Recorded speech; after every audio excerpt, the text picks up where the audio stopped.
ที่ไม่ไหม้มันขึ้นโลดนี่พี่น้องตีนบักไงพี่น้องเลย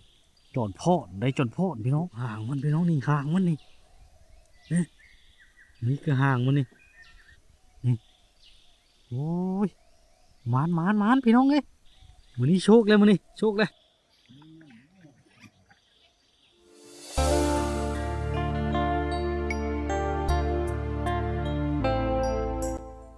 มันนี่ก็มายามกับดักได้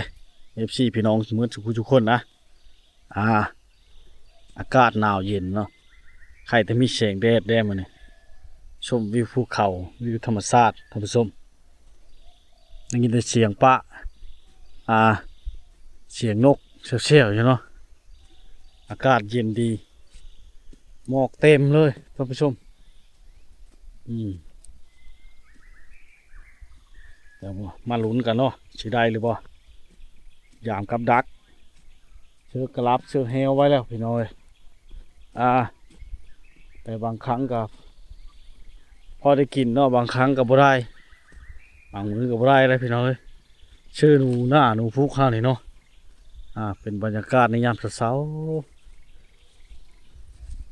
น้ำเหมาะตกแห้งเลยท่านผู้ชมเสียงโง่เสียงควายลุงโกงเองก็เล่นกินโกงอยู่เนาะบรรยากาศพี่น้องสมอยพี่น้องเลยโบราณจำพี่น้องเอ้ยนี่เป็นจังได้บ่ตำบ่ติมยังมองยังเก้าอยู่พี่น้อง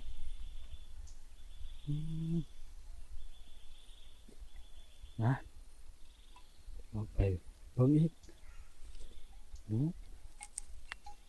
เอาไปเบิ่งอีกเนาะเดี๋ยวนี้แหละเอาใส่นะ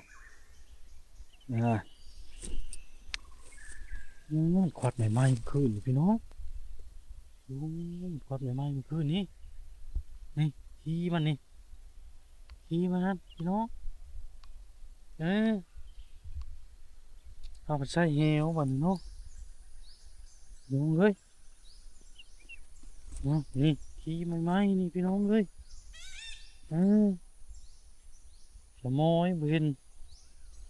น่าให้นวดดังนี้ก็ได้ติดตามรับชมกันไปเบิ่งได้ท่านผู้ชมน้องจะเป็นอะไรเนาะมือนี้บทเที่ยวกันยังมีมือนาใส่ไปเลยซื้อเอาไปเลยได้พี่น้องผู้ชมเนาะตอนนี้ก็คือว่าใส่อะไรได้บ่ได้หมายช้ำพยายาม2 ด่าง 3 ด่าง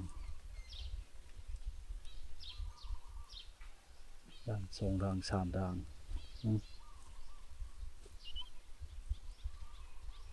ใส่ในที่ใดได้บ้างพี่น้องจืดฉันแล้วอยู่ทางนี้ก็ใส่บรรยากาศวิวภูเขางามเลยพี่น้องชะโมยด่างนี่ก็โอ้ยอะไรเด้นี่เที่ยวแต่วันเที่ยววะมันไปอยู่ในชิเลอร์จังคอดไม่ไหม้พี่น้องเนาะนี่ได้อากาศยามเช้าเขาก็เลาะหายามกับดักชื่อเฮลแบบพกผ้าไปเลยแบบพกผ้าไปเลยนะน้องนะเดี๋ยวจะมันลิในไรเนาะลิเฮลเขาได้ชื่อพี่น้องเป็นยังเลยนี่บึ้ง1 2 3เนาะหายามนี่นี่ชะมอยเป็นอะไรพี่น้องว่างนี้มันไม่ได้ใช่พี่น้องว่างนี่เที่ยวแล้วนี่ไม่ไหม้ขี้ไม่ไหม้แถวนี้ก็ได้โอ้ยมันจะไปเป็นอะไรนี่ต่ำมงต่ำโอ้ยกิโลเลยนี่ขี้ไม่ไหม้มันขึ้นโลนี่โอ้ไม่พอดไม่ไหม้เลยอันนี้เชื่อไปอยู่ในชีได้บ้านพี่น้องวางนี่บริชัยวะวางนี่วะคือเห็นเหวบ้านพี่น้อง คือว่าใช่บ้างนี่คือบ่เห็นทั้งพี่น้องเลย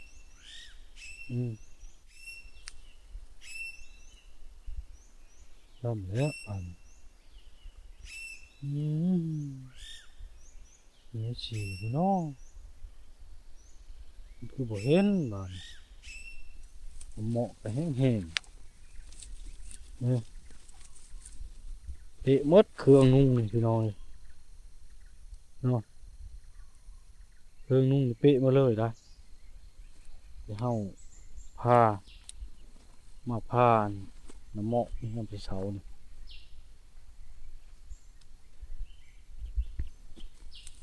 มาผ้าน้ำเหมาะนี่ยามเสาๆนะพี่น้องนะเหมาะไปเลยเออ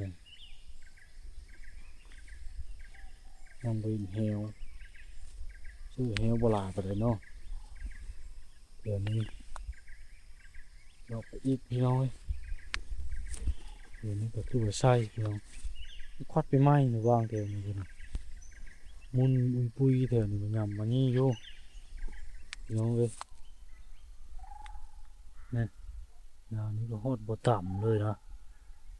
ฮอดบ่ต่ำเลยมันนี่พี่น้องเอ้ยเออเป็นนี่ได้หาเหวก่อนพี่น้องเรากลับไปกลับมาอยู่มาหรือประมาณกระเบิ้งกระไปเนาะ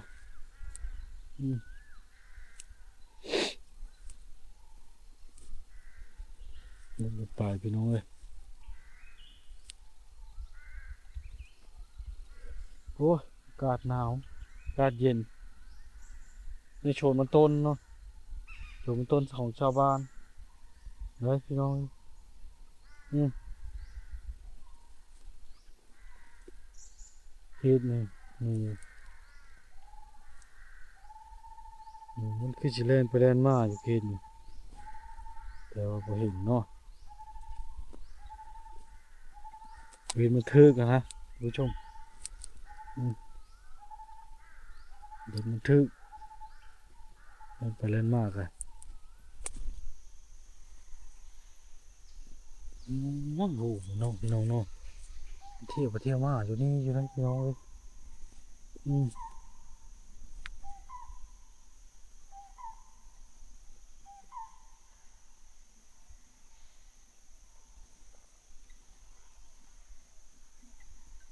มันออกมาหาอยู่หากินเนาะแน่ออกมาหาอยู่หากินแต่จะมันไปลีกเหวหันได้พี่น้องคือบ่ทึกเนาะพี่น้องเลยเราไปเลยพี่น้อง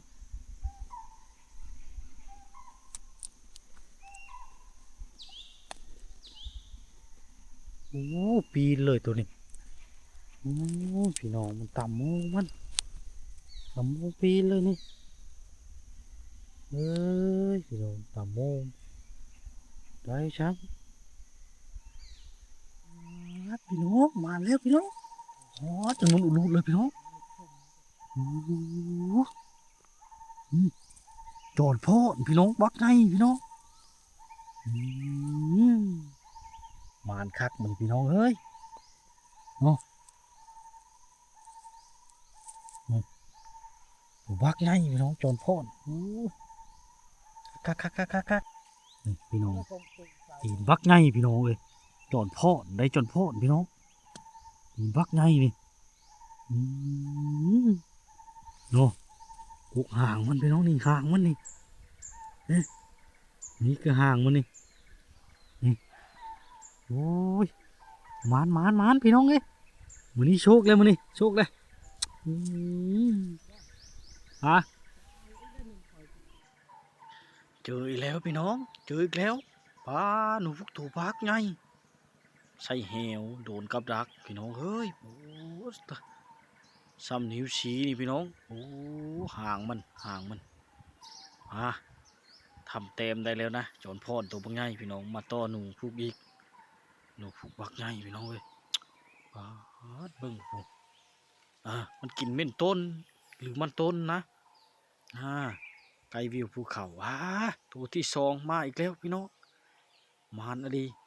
มันเป็นจุ่มน้ำอยู่เป็นจุ่มพี่น้องโอ้โหทุบักใหญ่ตัวนี้ครับพี่น้องบักใหญ่อืมมานเดลีชุดยอดพี่น้องเลยเอามาต้มสวากินปิงเนาะถ้าประเดะพี่น้องนี่พี่น้อง2 ตัวเลยหนูวายหนูพุกเนาะหนูพุกเด้อพี่น้องเลย